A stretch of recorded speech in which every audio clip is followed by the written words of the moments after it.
on the track, boys.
And we are officially live, I think.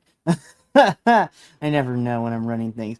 But hello and good evening, everyone. Bienvenidos, bonjour, konnichiwa, whatever your language of preference is. And welcome to another rendition of Los Lobos de la Lucha, your weekly CMLL review show here on the BC WrestlePod. And you might be wondering to yourself, longtime viewers, hey, you're not the masked dude known as El Buntador del Segundo. Why are you running everything? Well, too bad. I'm just kidding. No, so El Buntador del Segundo is, ripping the band-aid off for all of this. It is going to be a dynamic duo for the next month. I will get into it in a little bit. But of course, my name is Mikey, also known as El Jefe. And joining me this evening, of course, is Papa also himself, Will. So the two of us are going to be holding down CMLL for the next month. And the reason why is El Buntador del Segundo is taking a bit of a hiatus. He is taking a recharge break. So do not worry. He will be back in a month. He is burnt out on the content creation side of things, so he wants to kind of just watch wrestling and veg out and not have to do performances, so to speak, for this. So El Buntador will be out for the next month, but do not fear. He will be making his grand return, and ironically, at the best possible part, he will be back just in time for our CMLL 92nd Anniversario watch-along in about 5 weeks or so in the middle of September. But until then, it is going to be, well, I mean, technically it is, the original NXT crew now turned to the duo for the CMLL crew. So Los Chicos Gordos are in the house, so to speak. But we are not alone, of course. Joining us as always is our primo, Agent Lo-Fi. He misses a week and we boot El Buntador del Segundo. Wow. No, but so I'm so happy, Agent Lo-Fi, that you are here, Primo. You are on our unofficial third co-host, so you're gonna be chiming in ever so often. Because it is me running the helm, that means that these are going to tend to be a little bit shorter week to week. But that is okay because there's lots of lucha libre action to talk about this week. And I don't know if y'all are ready, but not this Friday, but next Friday is so I can't wait. We're going to get into it. But before we get into our CMLL proper, really quickly, if you like what you see here on the YouTube, the Twitch, or the Kick, you may follow us and subscribe on whatever platform you prefer. We do full-length reviews of everything for real. So whatever your preferred platform is, you should follow us and watch us. But we understand that full-length reviews aren't your cup of tea. But if you still want to engage, you can follow us on all the social medias at BC WrestlePod, where we do report cards and fun stuff like that. We also have some merchandise available to you, which I'm posting a link in the chat right now as we speak, where you can get merch for all of our review teams, our summer collection, which goes away at the end of this month, as well as our Pride and our anti-fascism campaign. Of course, also, yes, Agent Lo-Fi, we're going to miss Adolfo. I am super happy that he's taking this break. He deserves it. I mean, granted, he put in a lot of work over the summer, so he deserves this time off, which is great because he's going to come back just in time for the fun stuff here at CMLL. But with that out of the way, let's jump into another exciting episode of Viernes Espectacular.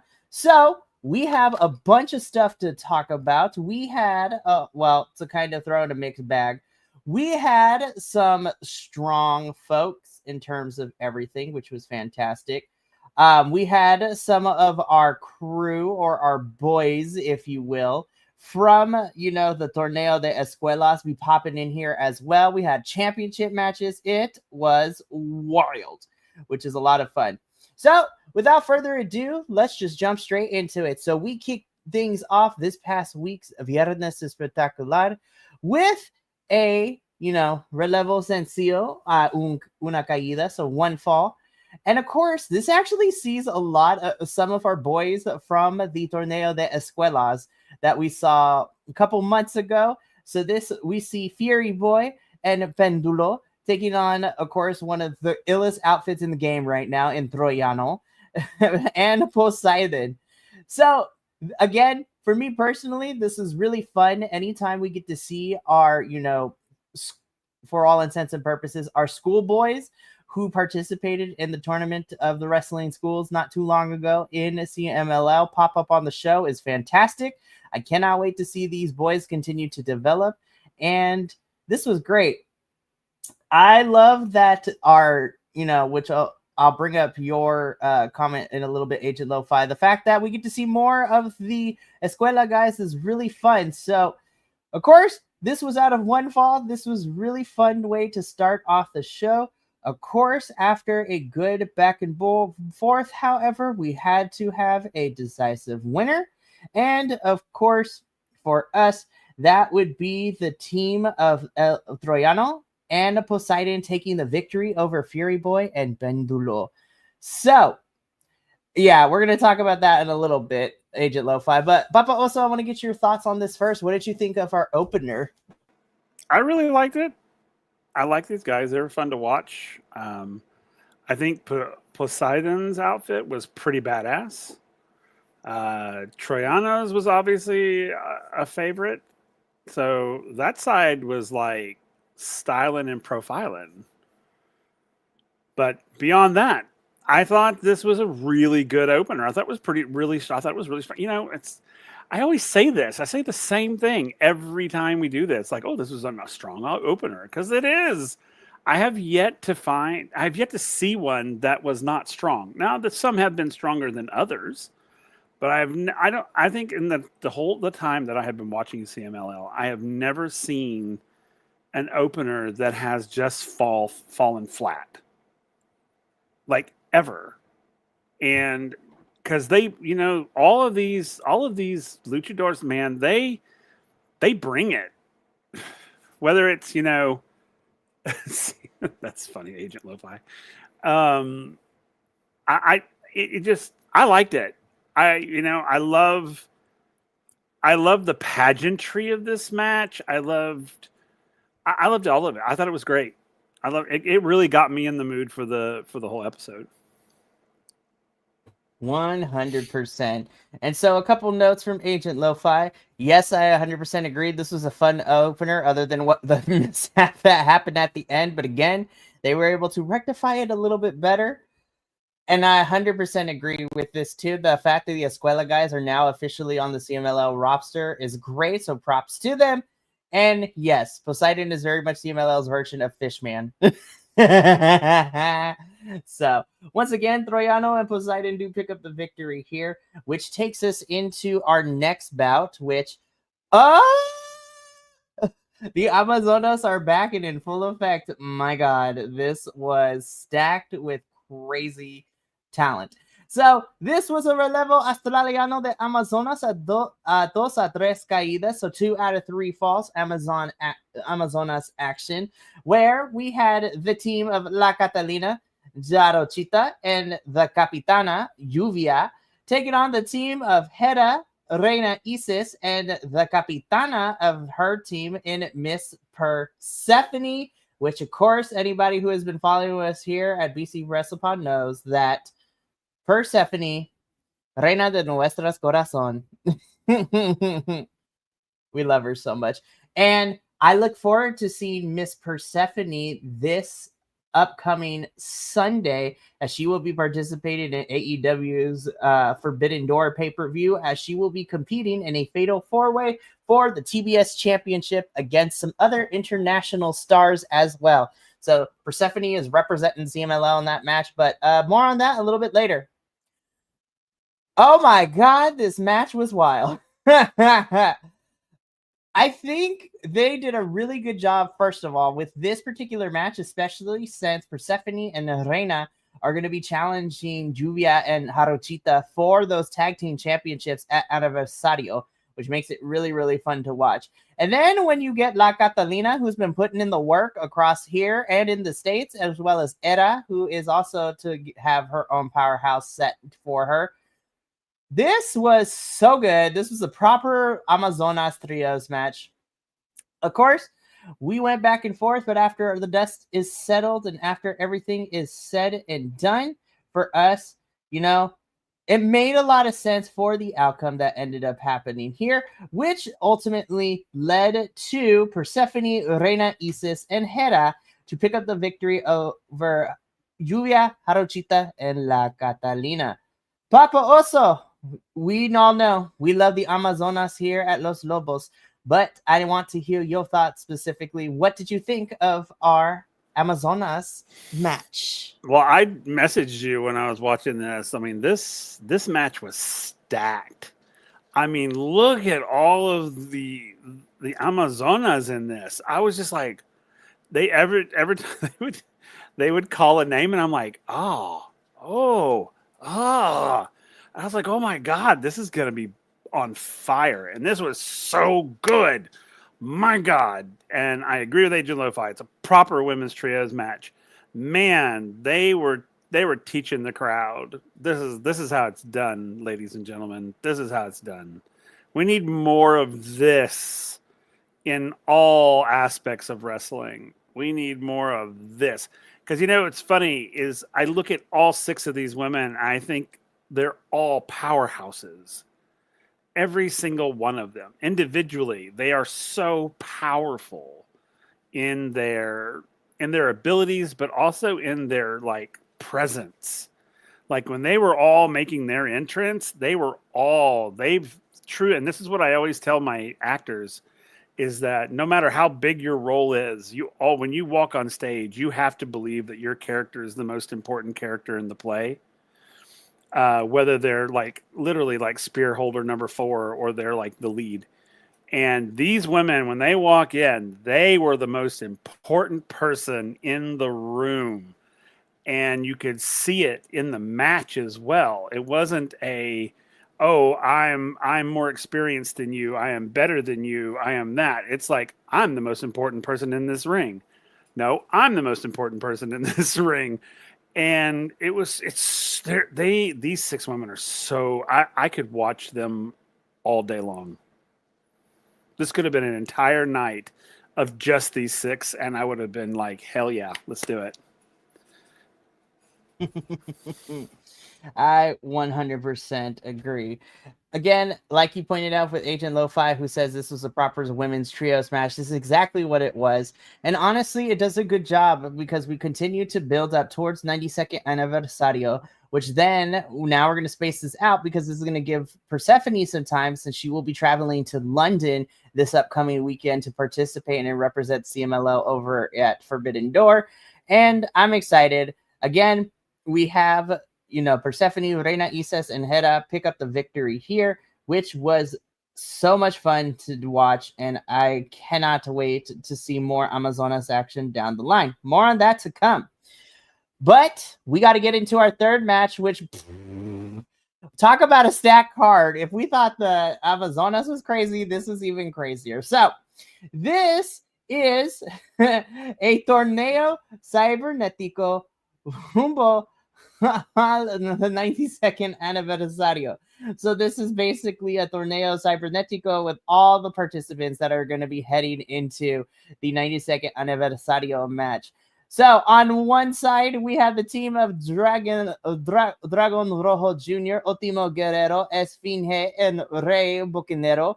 And on the other side, we have Barbaro Cavernario, Averno, El Valiente, and El Felino in this one. Again, these are everybody who's facing everybody at the 92nd Aniversario show. This was wild. Hold on, let me go back. I pressed the key by accident. Just kidding. There we go. This match was nuts as well. Everybody, this is like, it's a torneo cibernetico. I was like, all right, bodies are going to be flying. This is going to take a little bit. We get down to the final two, which is Ultimo Guerrero and Averno.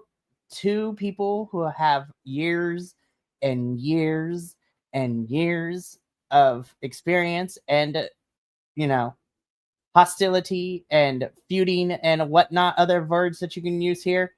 Ultimately, Ultimo Guerrero wins the Torneo Cibernetico by last eliminating Averno. Papa Oso, chaotic match, 8 people. What did you think of our Torneo Cibernetico? I like this. I like this type of match. I didn't understand what the hell was going on, but I really didn't care because I just get to watch these guys do their thing, and it was. I thought it was Agent Lo-Fi kind of said what I was going to say, but it felt like a show, which I'm not upset with because I enjoyed it. I loved watching El Felino and was it Ultimo Guerrero that were going against each other the whole time? Essentially, yeah, because El Felino and Ultimo were on opposite sides of this. So yeah, they were kind of like I enjoyed watching them do their thing. Or maybe it was Averno. I couldn't remember. Anyway, no, it was Averno. Sorry. Averno and Ultimo Guerrero. That's who it was. Sorry. I loved watching those two do their thing. And I loved, I think it was Averno that had the shirt on that was the abs and everything.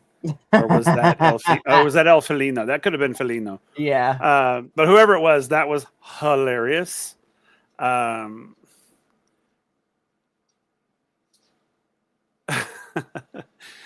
But no, I really enjoyed it. Esfinge, I always love watching Esfinge do his thing. Right. And I have really become a huge fan of Rey Bucanero. I freaking love him. And of course, Barbaro Cavernario is just fun. But yeah, there's nobody in this lineup that I don't like. And Dragon Rojo Jr. had really cool wings.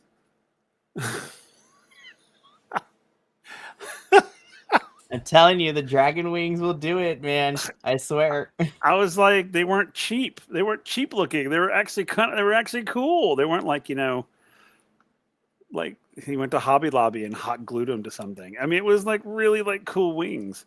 I was like, good for you, man. But no, I really liked this match. It was super fun. I thought it was showy. which I'm okay with. I like the showiness of it. So I would have enjoyed this match sitting there watching it. Absolutely. 100%. And Agent Lo-Fi highly recommends go back and watching some classic Rey Bucanero. He was a beast at his Okay. peak, I will do which, that. definitely going to do some of our homework. But again, Ultimo Guerrero is the ultimate winner. And as Agent Lo-Fi stated earlier, this was a nice little showcase of all the participants who are going to be in 92nd Anniversario.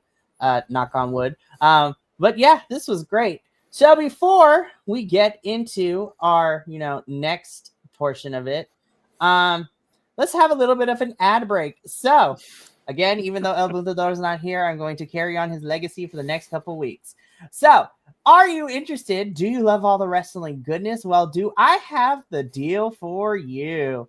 We are on all the social media sites and as many streaming sites as possible. We're on the Instagram, the Blue Sky, the Facebook, the YouTube, the Twitch, the Kick. We have merchandise at bcwrestlepodshop.fourthwall.com. And we have a Patreon, which I'm still trying to get that together. But we do have a Patreon. Stay tuned because next week I think I'm going to probably launch a BC WrestlePod coffee. So if you want to support us in any way you can do so as well. Merchandise link is available in the chat that I posted towards the beginning of the show. So now that we are finished with that, let us carry on with the show. So next in our lineup of matches, Papa Oso, match number 4.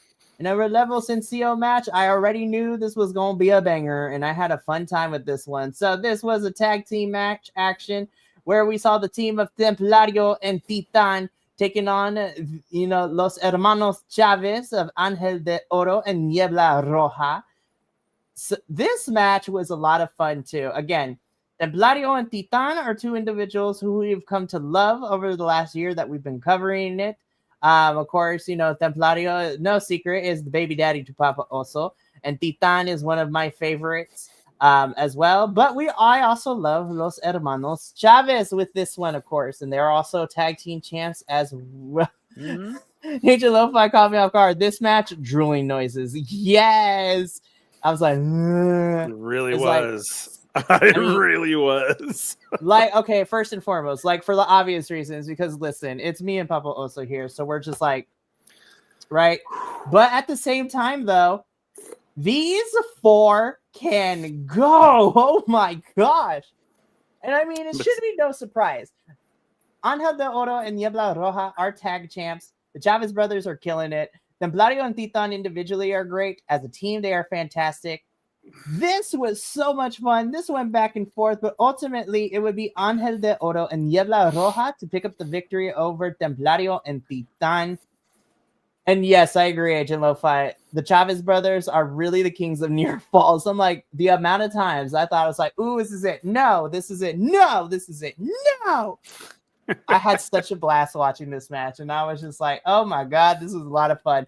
Papa Oso, what did we think of this tag team match? It was brilliant, of course. I knew, and it was funny because as they kept, again, they would announce each person, and I was like, oh, okay, good. Oh, okay, all right. Then it was like, oh, hello, daddy. And then it was like, oh, holy crap, this is a lot of beef. And I think, what makes it, it makes it sexy, other than the eye candy, is the fact that they do know what they're doing and they do it well. It is so amazing to watch them work. And that's really what I did. A funny thing is I didn't watch wrestling. I watched them work. I was just watching everything they were doing. Man, the moves they were making. It was just like, at times it was like blurred. It was just everything was happening so quick. And I was just like, wow, I knew it wasn't going to disappoint. I knew it. And I love Templario's new green look. I love this new green aesthetic. Absolutely love it. So, but yeah, absolutely. This is, if I was to say, hey, if someone asked me, hey, who do you think are the, as Agent Lo-Fi is saying, or would define luchadors. I mean, these four guys right here. I mean, I would be like, check out Templario Titan, Angel de Oro, Niebla Roja. I would be like, these four. Holy goodness, this was a master class, I believe, and I'm an outsider. I believe this is a master class of luchador style. Like this match, I would be like, you want to know what luchador style is? Watch this match. No, I 100% agree with you and Agent Lo-Fi, who I'm bringing into. Like, these four, to me, are good examples of what professional luchadors can do when they are given the proper, well, not only the proper time, but when you allow them to be truly a true definition of a professional luchador, which is so good. Honestly, I mean, we still got 2 more matches to talk about, which were a lot of fun, but I think from a match and in-ring perspective, I think this was probably my favorite of the entire night. And that's because these 4 are so good, telling a good story in the ring, and the action was really fun with this one. So I had a blast with this one. But that doesn't mean that the rest of it was not as good as well. So we move on, though, to our semi-main event, which, of course, had to have some big people names and big boys in it as well, which we've come to love. So this was a relevo sencillo match. This is a una caída, so this was 1 fall. And this was the team of Místico and AEW's Hologram going up against AEW's Beast Mortos and our favorite undead zombie of CMLL, Defunto. This was the high flyers versus the big boys, and I love me some big boy action. Defunto is so good.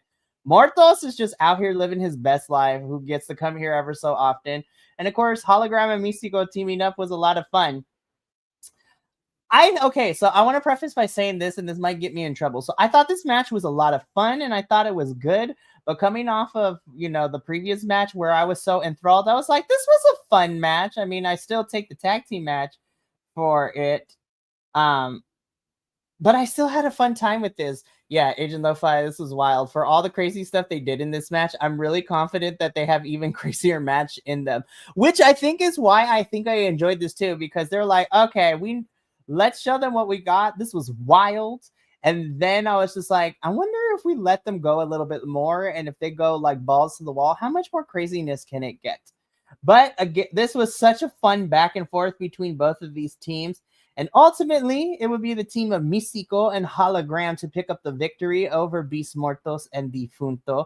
So, Papa Oso, in our semi-main event, what did you think of this tag team match? Oh, I thought it was good. I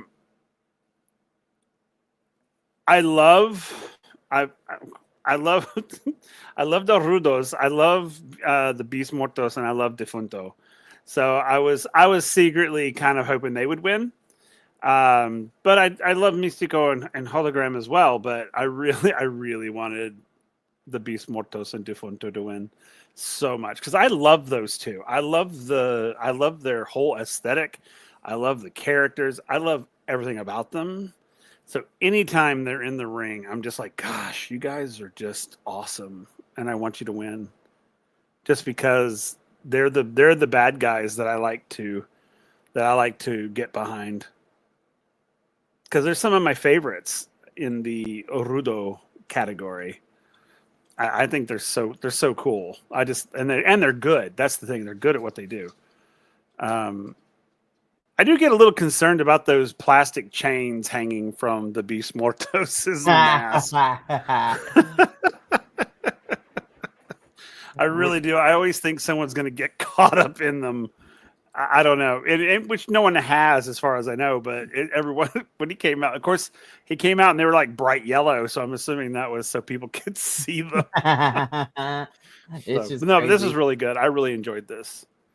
Right. And to bring in Agent Lo-Fi a little bit here, to think that not even a couple of years ago, Defunto was at best a second match guy in Arena Mexico. Now he's in the semi-main event. I'm telling you, within this year alone, like Defunto, Galeon del Fantasma, like everybody is being pushed up, and I love seeing this. And this is a lot of fun. And then, of course, no, it's crazy. Agent Lo-Fi said, I never would have guessed CMLL would get behind Defunto the way they are now, which I'm glad, because I think Difunto was great, and everybody involved in this match was fun as well. Of course, I still miss Mr. Soberano Jr., but hopefully, whenever I'm excited for whenever he comes back because I miss him and his clown makeup. Anyways, moving on. Alrighty, that only leaves us with the main event, and boy, do we have a lot to talk about too. So, por el Campeonato Mundial Semi-Completa CMLL, so the CMLL Middleweight Championship, so to speak. The CMLL World Light Heavyweight Championship. We have the champion, which is AEW's MJF, Maxwell Jacob Freeman, taking on the challenger in Sandokan Jr. Okay, so we knew where this was going. This is MJF. Anybody who is familiar with AEW or MJF's work in AEW, we know he don't play fair. He plays dirty, and he has the dirty tricks. So, before we got to that finish, though, once again, this is probably the most Americanized match that we had in CMLL, but I had a good time with MJF. I knew what I was expecting. MJF is out here causing havoc and being a little turd heel. Sandokan put up one hell of a fight, man, but this was only going to go one way, and of course it did. MJF would end up pulling some shenanigans, which would allow him to win. We will talk about what happened afterwards, though, but Papa Oso, before we get to that, this was our main event. This was a championship match. What did you think of MJF versus Sandokan Jr.? I didn't really like this match.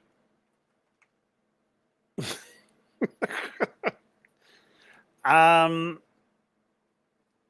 mean, it was. I say I didn't like the match. I liked the match. Let me rephrase myself. I enjoyed the match for what it was. I don't like MJF. He seems problematic to me. I also did not appreciate him standing on the American flag either.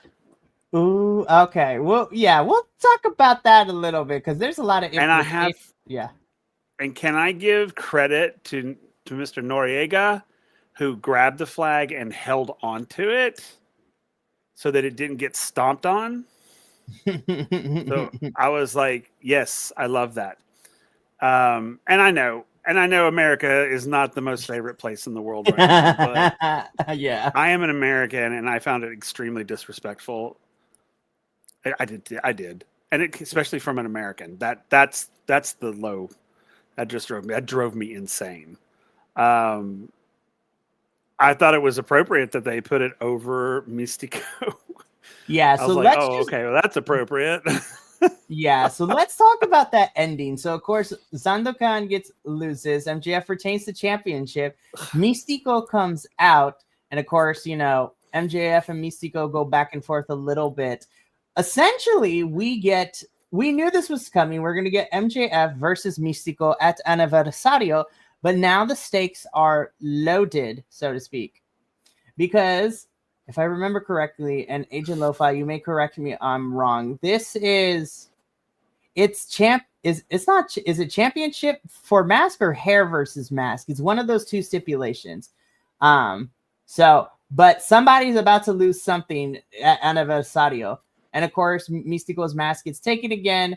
They drape the American flag over Mystico for this one. And I was just like, oh boy, way to go, MJF. You know how to do the thing. And you know what? I have to agree with Agent Lo-Fi here. Okay. That's one thing I appreciate about MJF. He's done his homework on how to be a proper foreign rudo, which makes sense. And Agent Lo-Fi corrected me. It is belt versus mask at Aniversario. So I was like, okay. So Mystico and MJF. MJF loses. He loses the belt. If Mystico loses, he loses his mask. So this should be pretty fun. I can't wait for Aniversario. So yeah. That was pretty much our Viernes Espectacular show. Again, what a way to send the crowd home, like being not the biggest fan of MJF after stealing Mystico's mask again. But it does set up for Aniversario. And overall, this was a pretty fun show for this past week's Viernes Espectacular, which means now we got to get into previewing this upcoming Fridays because boy, howdy, we got a lot of stuff that is going down here. So let us get into it, shall we? So this upcoming week of Viernes Espectacular, which is going to be nuts and bananas and wild, as kids say, because we got a lot of action going on. So to kick things off for us this upcoming week, we have Blue Shark, Alexias, and El Vigía taking on the Calaveras Juniors 1 and Uno and Dos. And they are teaming up with a Troglodita. So I believe Troglodita was part of the Escuela tournament. So more fun action. Then, just like this week, next week in our second match, we have Amazonas tag team match where we see India Sui and Princesa Sujit taking on Era and Olympia. So we get 2 more Amazonas in here. Then we get into the crazy stuff because Grand Prix week is slowly starting. We are just 1 week out. Next Friday will be Grand Prix for CMLL, which is excited, which means we're getting the participants coming in and participating. These are going to be so good. In our third match, we get in our tercera lucha, it is Team Mexico versus Team Japan. Representing Mexico, we have Max Star, Futuro, and Hombre Bala Jr. taking on Team Japón, which is Japan. And this is, of course, our favorites, Okumura Utani and the Bone Soldier of New Japan Pro Wrestling, Taiji Ishimori. Sorry, I'm such a huge fan of Taiji. I love Taiji Ishimori so freaking much. And I'm so excited that he gets to team up with Okamura and Utani here in CMLL. So this is going to be a lot of fun. Then in a special match relampago, which is Mexico versus Estados Unidos, so Mexico versus the United States. Representing Mexico is Esfinge, and representing the United States is MLW and former NXT star Donovan Dijak. So Dijak is back again and at CMLL, so this is going to be crazy. But don't touch that dial, kids, because things are about to get even wilder, because in our semi-main event, it is for the New Japan Strong Tag Team Championships. So this is our champions, TJP and Templario, taking on the team of Villano Tres Jr. and El Hijo de Villano Tres. So the Villanos are about to face for the New Japan Strong Tag Team Championships. But then in our main event, this is a proper Friday main event, which I'm super excited for Viernes Espectacular. It is the team of Místico, Neon, and Titan taking on the team of Ultimo Guerrero, Stuka Jr., and Gran Guerrero. So Los Guerreros are in the building. Raise the roof, y'all. So, oh my goodness. This is this Friday, and then Papa also next Friday on the 29th. Yeah, 29th, whatever, next Friday. Oh, the Grand Prix is upon us, and I'm so freaking excited. But that is your preview for this week's Viernes Espectacular. So now, all that is left is to go into Las Noticias. So, I don't have too much of an update of anything. I also will admit I did not have time to finish the slides that I wanted to today. But that is because I started the school year today. So today was first day of school with students. So that was very, very busy. But I do have my news that I want to talk about. And these are a little bit of kind of what I've been talking about the last couple of weeks, just with some short updates. So again, we have a lot of CMLL talent involved in Fightland for MLW in September. So we do, of course, we talked about Templario versus Ikuru Kwan for the championship, which is going to be a lot of fun. And we have some other fun stuff too. We're also getting an uppercut match between Titan and Volador Jr. at Fightland, which is going to be a lot of fun. On the Ring of Honor front, we got a new match made for the pay-per-view, which is happening next Friday for Ring of Honor Death Before Dishonor. And it is for the Ring of Honor Pure Championship, in which we are seeing our champion, Taiga Style Lee Moriarty, taking on CMLL's Schwethla, which is going to be so good. He earned the right about outlasting the 10 minutes and improving ground match. So more CMLL guys in Ring of Honor is about to be great. And like I said, we are also getting Hechicero versus Bandito for the Ring of Honor World Championship, which is going to be crazy. Finally, to round us out, I want to talk a little bit of the Amazonas action because we have of course, we have one of our favorite Amazonas here, in case you forgot. Let's just put her back on the screen for everybody to look at and be like, yes. We have our girl Persephone. She will be flying to the UK this upcoming Sunday to participate in AEW and New Japan's Forbidden Door pay-per-view. Persephone will be involved in a fatal 4-way match for Mercedes Monet's TBS championship. So it is Mercedes Monet defending her championship against AEW's Alex Winza, CMLL's Persephone, and just confirmed about 30 minutes ago, Stardom will be sending their monster Bozilla to join the match. Homegirl is like if you took Jordan Grace and stacked 3 of her in one little body. Her muscles are huge. Think of like Beth Phoenix, but like taller and more muscular. It is wild out here. So, do I think Persephone is going to win? I don't think so, but she going to be hitting bitches hard, and I'm here for it. And that's all that matters to me, is hitting bitches hard. But that's going to be it for us here at Los Lobos de la Lucha. Again, these ones are going to be a little bit shorter because it is just Papa Oso and I. But do not touch that dial, because not only next Wednesday, we'll be covering this week's Viernes Espectacular happening on the 22nd. But then, we've been waiting forever. The next edition of Viernes Espectacular on the 29th of August is Grand Prix season for the men. So I cannot wait to do that.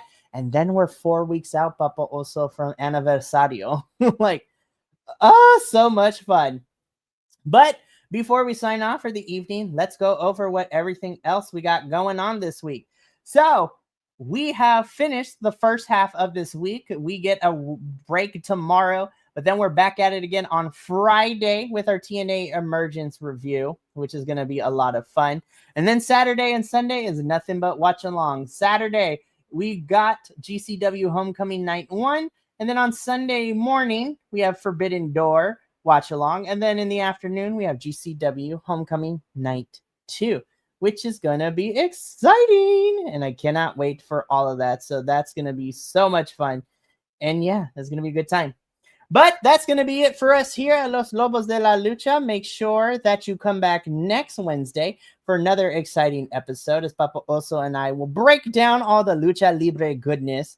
But until then, that is going to be it for us here. From all of us here at BC WrestlePod and,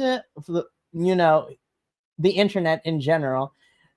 Remember, stay iconic, love yourself, take care of each other in these tough times, and we look forward to the next review. But until next time, it is sayonara, adios, and until then, peace.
Me tiene loco en la cabeza cuando me tocas. Siento que todo está bien.